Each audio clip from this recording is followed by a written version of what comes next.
बिस्मिल्लाहिर्रहमानिर्रहीम। अस्सलाम वालेकुम नाज़रीन, मैं हूँ इरफान हाशमी और आपको प्रोग्राम दो टोक में खुशामदीद कहता हूँ। और इस्लामाबाद से हमारे साथ मौजूद हैं इब्राहिम राय साहब। राय साहब अस्सलाम वालेकुम। वालेकुम अस्सलाम।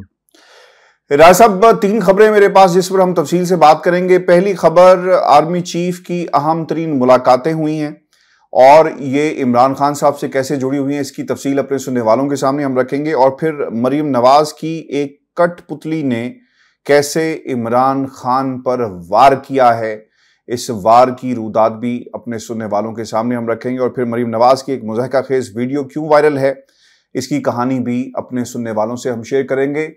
लेकिन राय साहब, मेरे लिए जो सबसे तशवीश की बात है, पाकिस्तान के अंदर हुकूमत और अपोजिशन एक दूसरे को पसंद नहीं करती, ये एक फितरी सी चीज है। लेकिन इंतकामी कार्रवाइयों में आप इस हद तक आगे निकल गए कि 76 FIRs हैं और इन FIRs में कुछ नहीं है।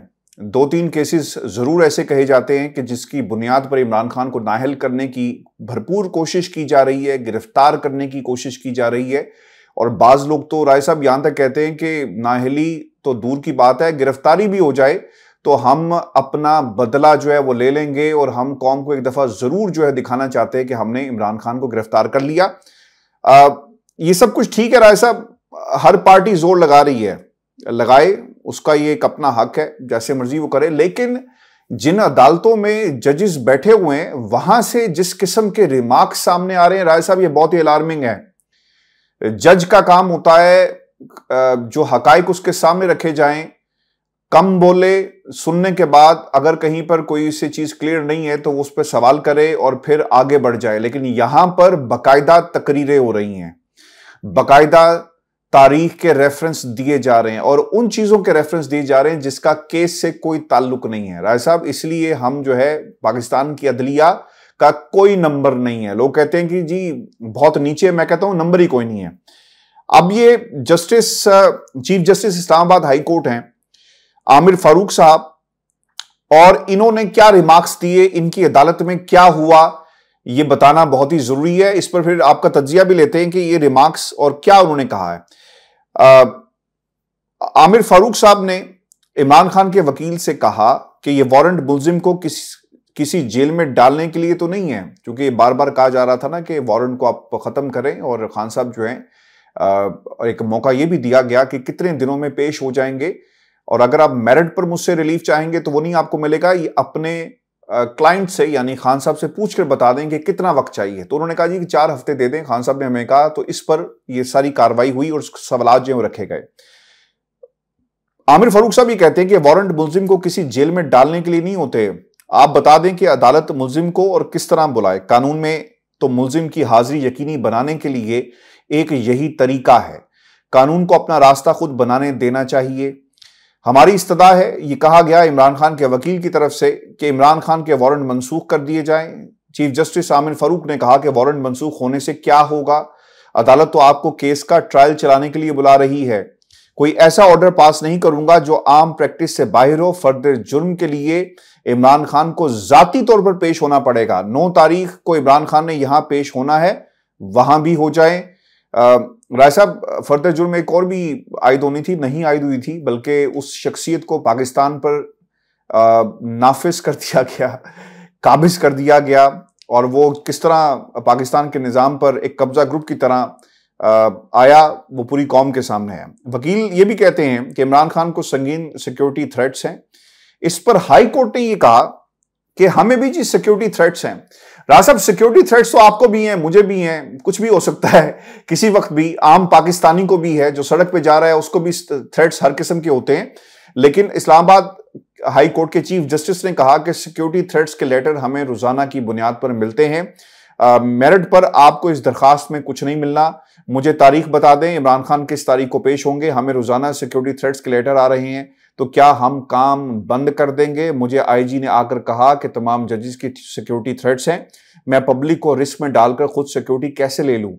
आप थ्रेट्स खुद भी अपने लिए बनाते हैं। गुज़श्ता हफ्ते जो हाई कोर्ट में हुआ इसको भी देखना चाहिए, एक हजूम था, क्या मालूम था कि कौन किस नीयत से आया। जब आप 2000 लोगों के साथ आएंगे तो बात खराबी की तरफ जाएगी। बेनजीर भुट्टो के वाकये को याद करें कि वहां क्या हुआ। आपका बयान हल्फी देते हैं कि आप अदालत में पेश होना चाहते हैं। ट्रायल कोर्ट के मुताबिक इमरान खान आज भी तलबी के बावजूद पेश नहीं हुए, सिस्टम के साथ फेर रहे हैं। सिस्टम का मजाक ना बनाएं, या तो मैं आपको 2 माह की तारीख देकर ट्रायल रोक देता हूं। जस्टिस आमिर फारूक ने वकील को कहा कि आप इमरान खान से मशवरा करें। जब वो वापिस आए तो फिर यकीनन वो 4 माह का मामला आ गया, जिस पर अदालत ने यह कहा कि फिर मेरी 2 माह वाली बात दुरुस्त निकली। कचहरी आने वाले तमाम साइलिन को 2 माह की तारीख दे दूं, मैं ऐसा कोई ऑर्डर कतई जारी नहीं कर सकता। हमें अपनी फिक्र नहीं, मौत जिस दिन आनी है उसी दिन ही आनी है। राय साहब, एक आम पाकिस्तानी की हैसियत से, एक आम शहरी की हैसियत से, जब आपने ये रिमार्क्स सुने और पाकिस्तान के 22 करोड़ अवाम जहां जहां ये रिमार्क्स पहुंचे, क्या इंप्रेशन पड़ा होगा इस अदालत का? ऐसी बातें तो राना सनाउल्लाह साहब करते हैं, ऐसी बातें जिनका जिक्र जो है वो राना सनाउल्लाह ने एक दफा नहीं मुतअद्दिद दफा की और नून लीग की तरफ से भी की गई कि जनाब जब आप रोजाना की बुनियाद पर कोट अनकोट में आपको बता रहा हूं, आप कहेंगे कि मेरी जान को खतरा है, मेरी जान को खतरा है, और राना सनाउल्लाह ने कहा कि हम पंजाब से हमारा ताल्लुक है, तो फिर ऐन मुमकिन है कि कोई इस बात का फायदा उठाए और आप पर हमला कर दे, क्योंकि आपने तो पहले ही कहा था और इल्जाम किसी और पर लग जाएगा। राय साहब, मुल्जिम नवीद को तो ये बाकायदा फैसिलिटी मुयसर थी, उसकी जान को खतरा, ठीक है, उसने इमरान खान पर हमला किया इसलिए उसकी जान ज्यादा कीमती है, किसी का नाम ना वो ले ले, उसको छुपा कर रखा जाए। लेकिन इमरान खान पर हमला हुआ, उसकी जान जो है, इमरान खान की जान जो है वो कीमती नहीं है। बताएं कौम को, हमें भी समझाएं कि क्या चीफ जस्टिस आमिर फारूक साहब को इस किस्म के रिमार्क्स देने चाहिए थे या फिर केस तक महदूद रहते और उस पर बात करते? क्यों जिक्र किया गया बेनजीर भुट्टो के हवाले से? क्यों कहा गया कि जान तो एक दिन जानी है? ये बात कहने वाली तो नहीं है, इस पर तो हम सबका ईमान है। राय साहब, देखिए आशिफ साहब, चीफ जस्टिस आमिर फारूक जरा ये रिकॉर्ड भी चेक कर लेते कि हमजा शहबाज को उनकी पेशियों पर कितना लंबा इल्तवा दिया गया था। शहबाज शरीफ के ऊपर 16 अरब रुपए की करप्शन के शवाहिद मौजूद थे, फर्द जुर्म आयद होने वाली थी। हमजा शहबाज पर मनी लॉन्ड्रिंग के शवाहिद मौजूद थे। 4-4 महीने का इल्तवा दिया गया, सिर्फ इस बुनियाद पर कि एक मरतबा हमजा शहबाज की कमर में दर्द है, दूसरी मरतबा हमजा शहबाज के पेट में दर्द है, तीसरी मरतबा हमजा शहबाज के सर में दर्द है। 4-4 महीने के इल्तवा दिए गए और शहबाज शरीफ को यह कहा गया कि आज शहबाज शरीफ की टांगों में दर्द हो गया, आज शहबाज शरीफ का ब्लड प्रेशर हाई हो गया, आज ब्लड प्रेशर लो हो गया। और मुसलसल जब उन पर फर्द जुर्म आयद होने वाली थी तो उनके केस में उनको इल्तवा दिया गया। तो यहां पर चीफ जस्टिस आमिर फारूक 4 हफ्तों की बात पर बड़े जिद हो गए और ये कहने लग गए कि क्या मैं हर साइल को 2-2 महीने के लिए इल्तवा देता रहूं? तो उस वक्त जब हमजा शहबाज इल्तवा ले रहे थे, जब शहबाज शरीफ इल्तवा ले रहे थे, तो उस वक्त पाकिस्तान का अदालती निज़ाम कहां पर था? इमरान खान साहब के ऊपर तो कोई माली करप्शन का स्कैंडल नहीं है, नंबर 1। नंबर 2, इमरान खान साहब ये इल्तवा इसलिए नहीं लेना चाहते कि कोई उनके सर में दर्द है या उनकी कमर में दर्द है। इमरान खान साहब पर कातलाना हमला हो चुका है, उनकी टांग का जख्म अभी मुकम्मल तौर पर भरा नहीं है।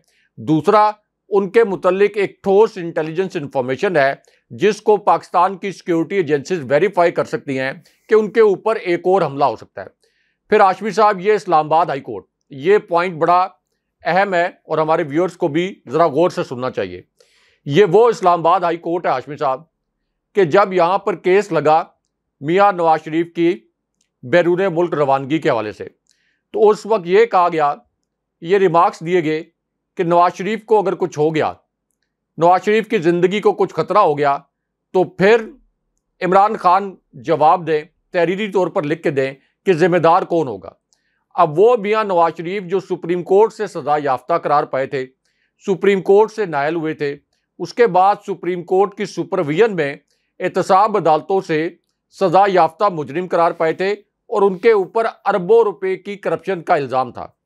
उनके मुतल्लिक इस्लामाबाद हाई कोर्ट ये कह रही थी कि नवाज शरीफ के मुतल्लिक लिख कर दें कि इनकी ज़िंदगी को कुछ ना हो जाए। हालांकि नवाज शरीफ पर कोई हमला तो नहीं होना था, नवाज शरीफ तो जेल में थे, और जेल भी ऐसी जहां पर उनको 2 लॉन मयसर थे, जहां वो चहलकदमी करते थे, 2 मुशक्कती उनको अवेलेबल थे, 2 मुशक्कती सुबह शाम उनकी खिदमत करते थे, घर से उनके लिए खाना आता था 3 वक्त, और वो एक पेपर पर लिख कर देते थे कि सुबह मुझे नाश्ता क्या चाहिए, दोपहर में खाना क्या चाहिए, और फिर रात को मैंने क्या खाना है। तो इस किस्म की जेल काट रहे थे मियां नवाज शरीफ, जब यह हुक्म दिया गया इस्लामाबाद हाई कोर्ट की जानिब से कि इमरान खान साहब से फौरन लिखवा के ले आएं कि अगर नवाज शरीफ की जिंदगी को कुछ हो गया तो फिर इसका जिम्मेदार कौन होगा। हाशमी साहब, नवाज शरीफ को तो कोई सिक्योरिटी थ्रेट नहीं था, इमरान खान साहब के मुतल्लिक तो सिक्योरिटी थ्रेट इसलिए बहुत संगीन है कि सबको पता है कि उनके ऊपर कातलाना हमला हो चुका है, सब ने उनको गोलियां लगते देखा है, कैमरों के अंदर ये मनाजिर रिकॉर्ड हो चुके हैं। फिर हाशमी साहब, ये जो अल्फाज बोले जस्टिस आमिर फारूक ने कि सिस्टम के साथ फेयर हो जाए, जस्टिस आमिर फारूक साहब इस्लामाबाद हाई कोर्ट के बाहर मरियम नवाज ने आपके मुतल्लिक जो रिमार्क्स दिए थे, आपके मुतल्लिक जो बात की, आपकी अदालत में मरियम नवाज की करप्शन के केसेस की हियरिंग होती थी, मरियम नवाज आपकी अदालत से बाहर निकलती थी और आपकी अदालत की दीवार के नीचे खड़े होके ये कहती थी कि जस्टिस आमिर फारूक इन्होंने रिश्वत ली, जस्टिस आमिर फारूक ने दबाव लिया, और जस्टिस साकिब निसार और इसी तरह राना शमीम वाला वो जो नाम निहाद एक एफिडेविट सामने आया था, उसके मुताबिक मरियम नवाज ये इल्जामात लगा रही थी कि जस्टिस आमिर फारूक ने या रिश्वत लेकर या दबाव के तहत मेरे खिलाफ फैसला दिया। हालांकि बाद में जस्टिस आमिर फारूक पर यह इल्जाम गलत साबित हो गया था, क्योंकि वो उस बेंच का हिस्सा ही नहीं थे जिसने मरियम नवाज के खिलाफ फैसला दिया था। तो जस्टिस आमिर फारूक से पाकिस्तान के अदालती निज़ाम से यह सवाल भी पूछना चाहिए कि ये आपका फेयर सिस्टम जिसकी आप बात कर रहे हैं कि सिस्टम के साथ फेयर हो जाए, कि मरियम नवाज के खिलाफ तो आपने कोई कार्रवाई नहीं की, उसके बाद ये फेयर सिस्टम कि मरियम नवाज के खिलाफ लाहौर हाई कोर्ट में एक दरखास्त जाती है कि ये जो खातून है ये अदालतों से नायल करार पाई हैं, अदालतों से जालसाज खातून करार पाई हैं, सुप्रीम कोर्ट में फ्रॉड खातून करार पाई हैं, ये चीफ जस्टिस साहब को और फिर जस्टिस फायज ईसा के बाद जो आने वाले चीफ जस्टिस होंगे यानी जस्टिस एजाजुल हसन, उनको गलीज तरीन गालियां दे रही हैं, ट्विटर पर उनके खिलाफ ट्रक ड्राइवर और शैतानी टोला जैसा ट्रेंड चलवा रही हैं, कैमरों के सामने ये कह रही हैं कि चीफ जस्टिस बेंच फिक्सर हैं और चीफ जस्टिस ट्रक ड्राइवर हैं, तो इनके खिलाफ तौहीन अदालत की कार्रवाई की जाए। हाशमी साहब, ये जो दरखास्त गई इसको लाहौर हाई कोर्ट ने सुनने से इनकार कर दिया। ये है जस्टिस आमिर फारूक साहब आपका फेयर सिस्टम। इस फेयर सिस्टम की बात आप कर रहे थे, क्या पाकिस्तान की अदालतों के जज साहिबान ने पाकिस्तान के अवाम को भेड़ बकरियां समझ रखा है कि उनमें शऊर नहीं है? क्या वो झांक नहीं सकते कि आपके जो रिमार्क्स हैं उनके अंदर आप क्या कहना चाह रहे हैं और ये रिमार्क्स क्यों आ रहे हैं? फिर राना सनाउल्लाह के मुतल्लिक एक इसी तरह की दरखास्त गई, तो राना सनाउल्लाह के ऊपर भी दरखास्त पर कहा गया कि तौहीन अदालत लगाएं, ये इस वक्त अदालतों पर हमलावर हैं, और अदालत ने आगे से उस दरखास्त को सुनने से इनकार कर दिया कि हम शरीफ खानदान, सिसिलियन माफिया और गॉड फादर के खिलाफ कोई दरखास्त नहीं सुन सकते। तो ये आपका फेयर सिस्टम, यहां पर आपके पर क्यों जलते हैं?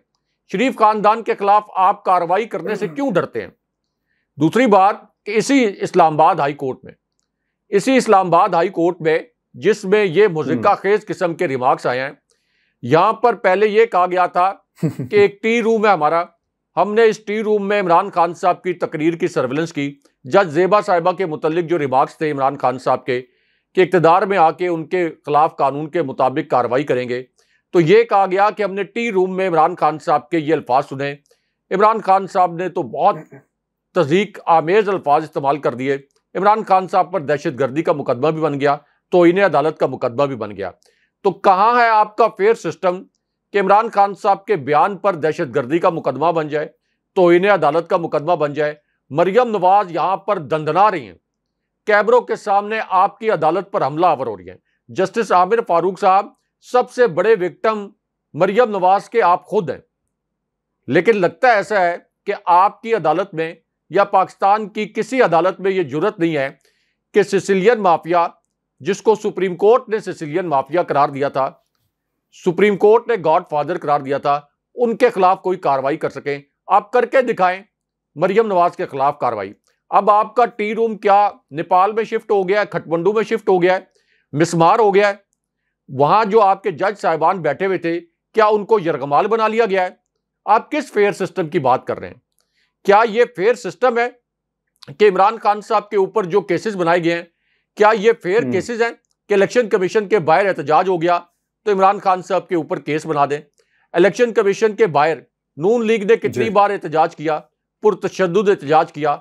नून लीग ने नैब के दफ्तर पर पथराव किया, नोकीले पत्थर बड़ी बड़ी गाड़ियों में भरकर लाए गए। तो कितने दहशतगर्दी के मुकदमात नून लीग के रहनुमाओं के ऊपर दायर हुए। तो ये आपका फेयर सिस्टम, जिस फेयर सिस्टम की आप बात कर रहे हैं। सुप्रीम कोर्ट के हाजिर सर्विस जज साहिबान पर राना सनाउल्लाह ये कहते हैं, जब 5 रुकनी बेंच में से 3 जज साहिबान का फैसला आ गया कि 90 दिन के अंदर हर सूरत में इलेक्शन होना है, राना सनाउल्लाह कहते हैं कि हम इस फैसले को नहीं मानेंगे। हमारा अपना फैसला यह है कि 90 दिन के अंदर इलेक्शन नहीं होगा, और हम ये समझते हैं और हम उस फैसले को मानेंगे कि 4 जजों ने इस पिटीशन को मुस्तरद कर दिया। यानी दिन दिहाड़े चीफ जस्टिस पर हमले। ये आपका फेयर सिस्टम राना सनाउल्लाह के सामने, मरियम नवाज के सामने हमारे अदालती निज़ाम की टांगे कांपती हैं, और ये कौम को बताने की कोशिश कर रहे हैं कि हम बड़े मेरिट पर फैसले कर रहे हैं, हम कोई बड़ा फेयर सिस्टम चला रहे हैं। क्या आपने इमरान खान साहब को गोलियां लगते नहीं देखा? इमरान खान साहब की तकरीर तो आपने टी रूम में सर्विलेंस करते हुए, जासूसी करते हुए, इमरान खान साहब की तकरीरों पर छलनी लगाकर उनके एक एक लफ्ज को गौर से सुनते हुए आपने उन पर तौहीन अदालत का मुकदमा चला दिया। तो क्या आपने ये नहीं देखा कि इमरान खान साहब को गोलियां लगी थी? क्या आपको नहीं पता एक जज का अपना जमीर भी होता है, एक जज की अपनी सेल्फ जजमेंट भी होती है? आपको नहीं पता कि इमरान खान साहब पर किस किस्म के बोगस मुकदमात दर्ज किए गए हैं?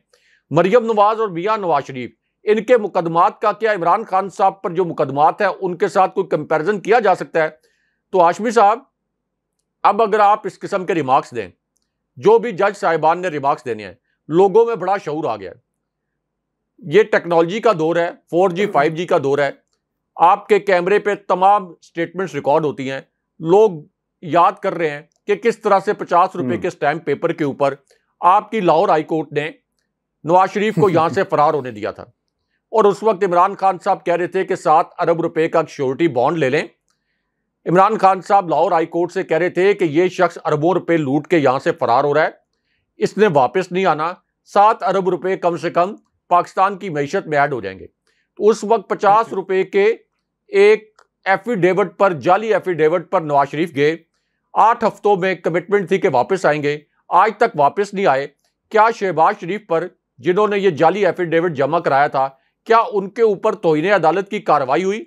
ये आपका फेयर सिस्टम, जिसके मुतालिक आप ये रिमार्क्स दे रहे हैं कि सिस्टम के साथ फेयर हो जाए, ये आपका फेयर सिस्टम था? आज भी शहबाज शरीफ के मुतालिक, आज भी यानी जो आपके चीफ जस्टिस पाकिस्तान के रिमार्क्स आए थे जस्टिस बंदयाल साहब के, कि हम शहबाज शरीफ का केस खत्म करने का जो हुक्मनामा है इसका जायजा लेंगे, इस पर नजरसानी करेंगे, क्या उस पर नजरसानी हुई चीफ जस्टिस साहब के रिमार्क्स के बावजूद? ये आपका फेयर सिस्टम? तो किस फेयर सिस्टम की बात कर रहे हैं?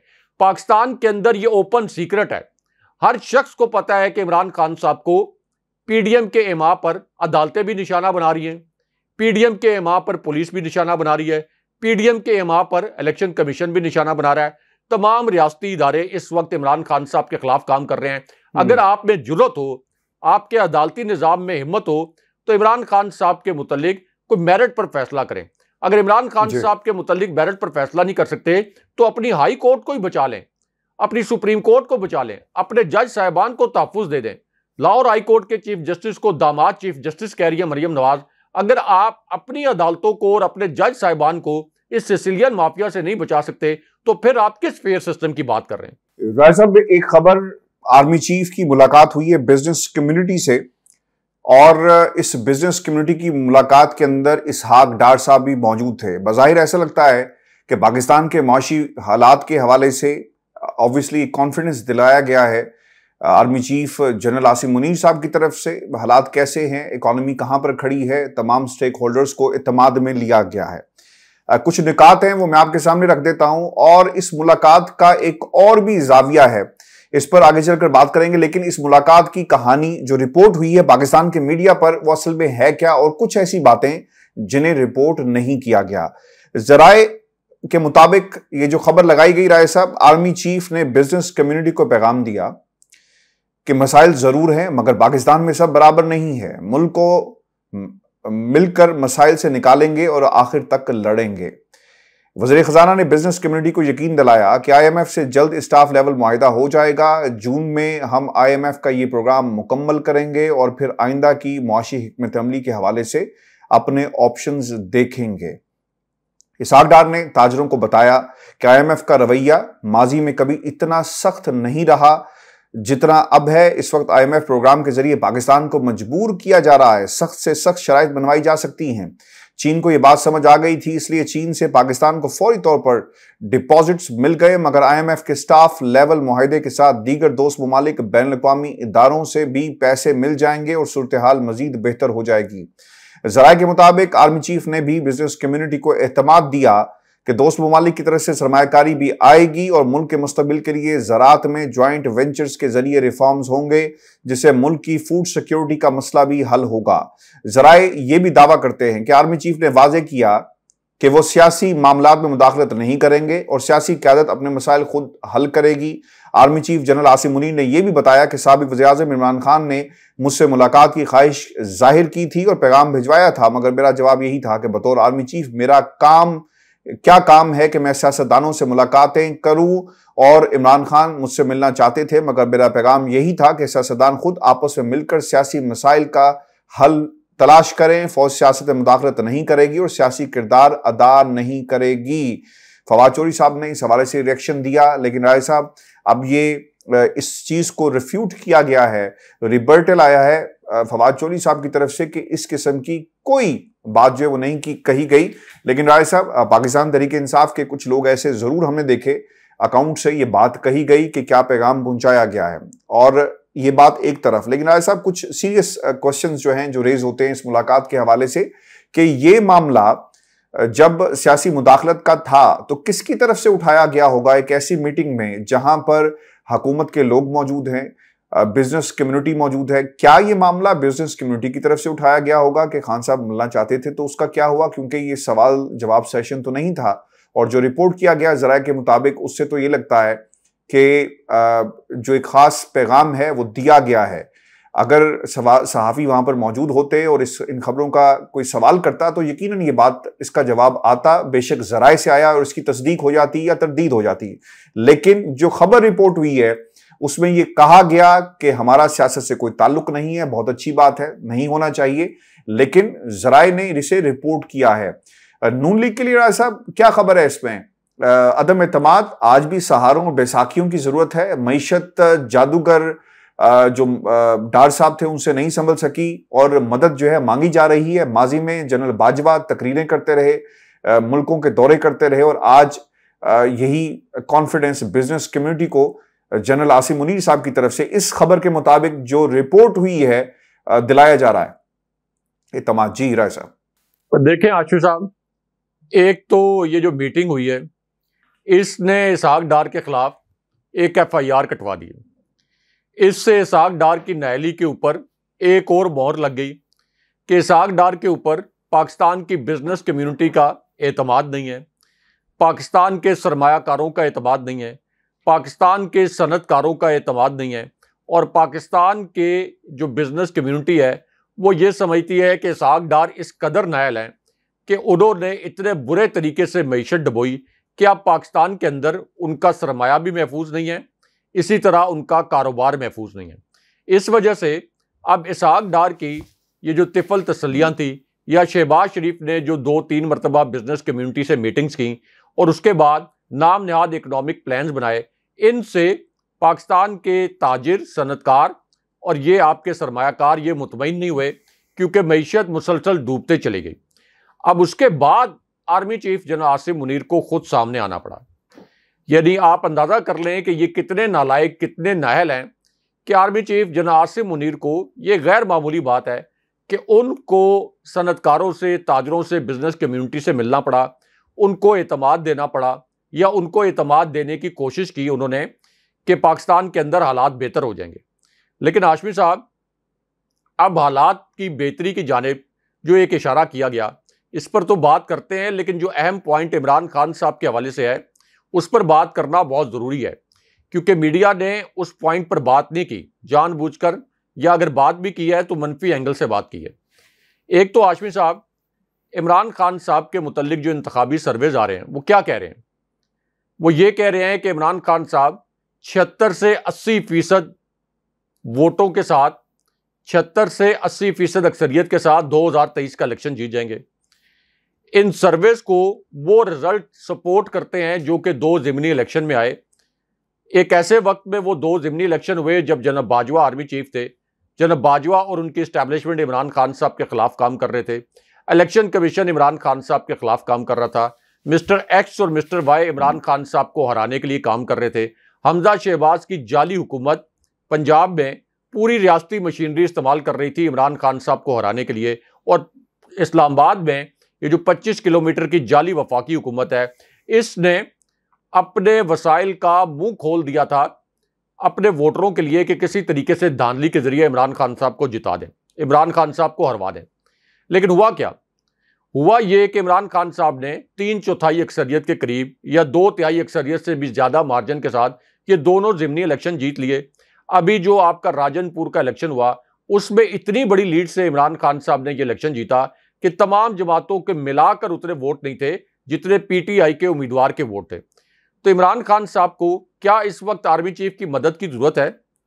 क्या एस्टैब्लिशमेंट की मदद की जरूरत है कि इमरान खान साहब ये कहेंगे कि army chief general Asim Munir मेरी मदद करें, मुझे इलेक्शन जितवाने में मदद करें, मुझे प्राइम मिनिस्टर बनवाने में मदद करें? इमरान खान साहब को कैसे इस वक्त एस्टैब्लिशमेंट की मदद की जरूरत हो सकती है?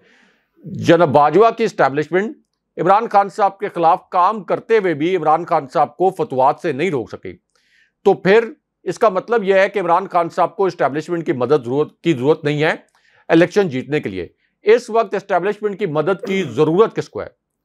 जरूरत है पीडीएम को, नून लीग को, जो कि मुसलसल इबरतनाक शिकस्त खा रहे हैं इमरान खान साहब के हाथों, मुसलसल ज़िमनी इलेक्शंस में पिट रहे हैं। उनको जरूरत है कि वो एस्टैब्लिशमेंट के कांधे पर रखकर बंदूक चलाएं, इमरान खान साहब को नायल करवाएं, इमरान खान साहब को गिरफ्तार करवाएं। दूसरी बात यह है कि इसी मुलाकात के मुतालिक यह भी रिपोर्ट हुआ कि जनाब आसिम मुनीर ने यह कहा कि सियासतदानों को आपस में बैठकर ये मसाइल हल करने चाहिए और आपस में डिस्कशन करनी चाहिए। दुरुस्त बात है कि सियासतदानों के मसाइल आर्मी चीफ के पास नहीं जाने चाहिए। लेकिन हाशमी साहब, क्या पाकिस्तान के आइन से बड़ी है नून लीग? क्या आइन के तहत जब सूबाई असेंबलियां तहलील हो जाएं तो 90 दिन के अंदर इलेक्शन करवाना आइन के तहत लाजिम नहीं है? चले पहले तो नून लीग ने 90 दिन के अंदर इलेक्शन ना करवा के आइन शिकनी की। उसके बाद आखिरी जो एक टेस्ट केस था वो था कि सुप्रीम कोर्ट में क्या होगा। सुप्रीम कोर्ट ने दोबारा से इस पर मोहर सख्त की और यह कहा कि हर सूरत में आपको 90 दिन में इलेक्शन करवाना है, वरना यह आइन शिकनी होगी। और चीफ इलेक्शन कमिश्नर को इनडायरेक्टली यह पैगाम भी दिया गया कि इसके ऊपर तो तौहीन अदालत भी लग सकती है। अब उसके बावजूद अगर ये शहबाज एंड कंपनी, ये इंपोर्टेड टोला अगर 90 दिन के अंदर इलेक्शन नहीं कराता, उसके बावजूद ये चीफ जस्टिस साहब के खिलाफ बगावत कराता है, ये चीफ जस्टिस साहब पर हमले करता है, चीफ जस्टिस साहब और सुप्रीम कोर्ट के जज साहबान को गालियां देता है, तो फिर इमरान खान साहब के पास क्या ऑप्शन है?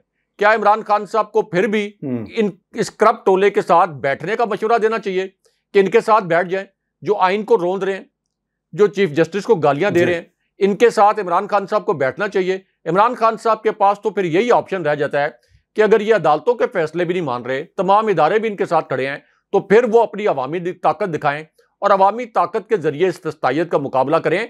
तो इस एंगल को भी डिस्कस करना बड़ा जरूरी है। राज साहब, ये जो स्टेटमेंट जारी किया गया, बल्कि तकरीर में ये इल्जाम लगाया गया, धमकी दी गई है पाकिस्तान की आवाम को मरीम नवाज की तरफ से, और मरीम ने यहां तक कह दिया है कि अब इंसाफ होगा और इमरान खान का नाम लेने वाला कोई नहीं बचेगा। मुझे और हमारे सुनने वालों को ये समझाएं कि जो लोग इमरान खान के साथ खड़े हैं, क्या उनके साथ भी यही सलूक किया जाएगा जो हमने गुजरांवाला में इमरान खान के साथ देखा? और क्या ये धमकी दी जा रही है कि जो इमरान को फॉलो करेगा उसको भी रास्ते से हटा दिया जाएगा? वो कहना क्या चाह रही हैं राय साहब, ये भी हमें बताएं। और फिर उन्होंने ये जो एक छोटी सी रैली कहें, एक जो कॉर्नर मीटिंग थी जहां से खिताब किया रात की तारीकी में, इसकी भी एक वजह मुझे तो ये लगती है कि रात को बंदे कितने थे नजर नहीं आते और अंधेरे ने कवर कर लिया। और वो ये कहती हैं कि मैं इमरान खान को पैगाम दिया है कि अब अदलिया की फिक्र छोड़ो, अपनी फिक्र करो, क्योंकि अब इंसाफ होगा और इमरान खान का नाम लेने वाला कोई नहीं बचेगा। एक तरफ जराइम में डूबे इमरान खान की 2 पेशियां और दूसरी तरफ बेगुनाह नवाज शरीफ की 200 पेशियां। एक तरफ बगैर जुर्म नवाज शरीफ की 1 साल कैद और दूसरी तरफ 48 घंटों में जमानतें। अब ये पेश हो गया तब भी फंसेंगे और नहीं होंगे तो तब भी फंसेंगे, क्योंकि इनका केस बेटे से तनख्वाह ना लेने का नहीं है, ऑफशोर कंपनी छुपाने का है। मैं ज्यादा जो गुफ्तगू इन्होंने की राय साहब नहीं चाहूंगा कि उसे हम शामिल करें, लेकिन मेरे कुछ सवालात हैं, आई होप कि आप उसका जवाब देंगे कि पाकिस्तान की 22 करोड़ आवाम को क्या ये धमकी ये समझे जो इमरान खान को फॉलो करते हैं? क्योंकि सर्वेज ये बता रहे हैं, जो गैलप का सर्वे आया कि उसमें पाकिस्तान की जो सबसे मकबूल तरीन शख्सियत है वो इमरान खान है। तो क्या उन तमाम लोगों को जिन्होंने इमरान खान को वोट दिया पार्टी के साथ खड़े हैं, या उनकी एक आइडियोलॉजी है? राज साहब, ऐसा तो हिटलर के टाइम पे होता था कि अगर आप हिटलर के साथ नहीं खड़े तो आपको जो है किसी भट्टी में फेंक दिया जाएगा या गैस के जरिए आपको आपकी जिंदगी जो छीन ली जाएगी। ये कुछ तो तब हुआ। आज जमहूरियत के अंदर हमने एक औरत की शक्ल में एक हिटलर जो है वो इस दौर की देख रहे हैं, जहां पे कहा जाता है कि इमरान खान को जो सपोर्ट करेगा वो भी नहीं बचेगा। ये क्या इनकी तकरीर लिखने वाले वो अपना ज़हनी तवाज़ुन खो बैठे हैं, या मरियम खुद से तकरीर लिखती हैं? क्योंकि उन्होंने ऐसी वीडियो भी वायरल की हैं जहां पे दिखाया गया कि देखो मैं अपनी तकरीर खुद लिख रही हूं, ये मेरे अल्फाज हैं। यानी इतना जहर पाकिस्तान की आवाम के लिए। अगर आप इनके कबीले में शामिल होंगे, इनके कबीले का दम खम भरेंगे तो फिर आप ठीक है। जो उस तरफ होगा सहाफ़ी, वो सहाफ़ी नहीं है, उसे यूट्यूबर कहा जाएगा, उसे इनकी पार्टी के ऐसे से नाम लोग देते हैं वो दिए जाएंगे। लेकिन मरीम नवाज ये कहती हैं कि जो कुछ हमने पनामा में किया वो ठीक था, लेकिन इमरान खान के लोग अगर सड़क पर भी कोई प्रेस कॉन्फ्रेंस करेंगे उसके खिलाफ केस बना दो। तो राय साहब, ये 2 एक्सट्रीम्स हैं। हमारी क्या सियासत ऐसे मोड़ पर आ गई कि जहां पर ऐसे सियासतदान पाकिस्तान की आवाम को डिवाइड कर रहे हैं? हाशमी साहब, एक तो जो मरियम नवाज कह रही हैं कि इमरान खान साहब का नाम लेने वाला कोई नहीं होगा। इमरान खान साहब का नाम लेने वाला कोई होगा या नहीं होगा, मरियम नवाज को ज़िमनी इलेक्शन के नताइज से ये हकायक जान लेने चाहिए, ख़ास तौर पर वो ज़िमनी इलेक्शन जिसकी कैंपेन को उन्होंने खुद लीड किया था। इस वक्त पाकिस्तान के अंदर नून लीग का, नवाज शरीफ का और मरियम नवाज का नाम लेने वाला कोई नहीं है। या आप कह सकते हैं कि बहुत महदूद तादाद में जो बिरयानी की प्लेटों पे आ जाते हैं, यानी ना उनके अंदर कोई जोश खरोश होता है, इनकी जो छोटी छोटी रैलीज होती हैं, और ना ही किसी किस्म के अंदर आप ये कह सकते हैं कि उनके अंदर कोई सियासी शऊर होता है। तो इस वक्त तो ये हालत है नून लीग की कि नवाज शरीफ का, शहबाज शरीफ का और मरियम नवाज का कोई नाम लेने वाला नहीं है। दूसरी बात यह है कि जो ये थ्रेट कर रही हैं कि जो भी इमरान खान साहब का साथ देगा हम उसको मिटा देंगे, तो क्या पाकिस्तान के 22 करोड़ अवाम को मरियम नवाज अपने गुलाम समझकर बॉर्डर क्रॉस करा देंगी, इंडिया भेज देंगी? ये मुल्क मरियम नवाज ने बनाया है, मरियम नवाज ने इस मुल्क को खरीद लिया है, या मरियम नवाज को पाकिस्तान के इदारों ने इस मुल्क को ठेके पे दे दिया है? 22 करोड़ अवाम को भी मरियम नवाज का जर खरीद गुलाम बना दिया है कि मरियम नवाज ये कहें कि जो इमरान खान साहब को सपोर्ट करेगा हम उसको मिटा देंगे। क्या चीज़ है मरियम नवाज? क्या उनकी हैसियत है? हैसियत उनकी ये है कि उनको सुप्रीम कोर्ट ने एक जालसाज और फ्रॉड खातून करार दिया था कि इन्होंने जाली ट्रस्ट डीड जमा करा के सुप्रीम कोर्ट से फ्रॉड किया था। इनकी हैसियत यह है कि इनको सुप्रीम कोर्ट ने, आला तरीन अदालत ने सिसिलियन माफिया करार दिया था।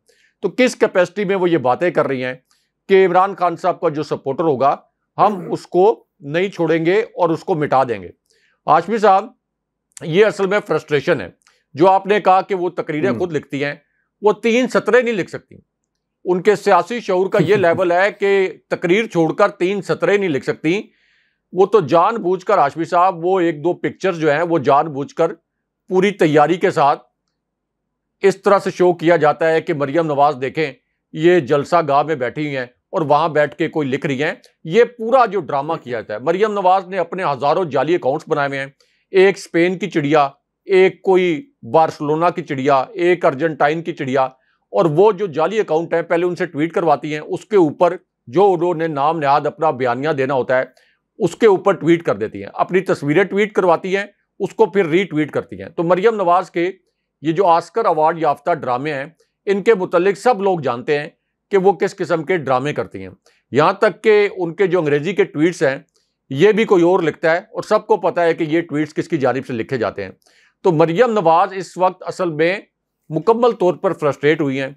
अगर वो एक लीडर के तौर पर एक्ट करती तो वो ये कहती कि ठीक है, अगर इमरान खान मकबूल है कोई बात नहीं, हम इलेक्शन में जाएंगे, हम मिलकर इलेक्शन लड़ेंगे इमरान खान के खिलाफ, हम 13-14 जमातें मिलकर इलेक्शन लड़ेंगे, लेकिन कभी भी वो इलेक्शन से फरार, इस तरह से राय फरार अख्तियार ना करती।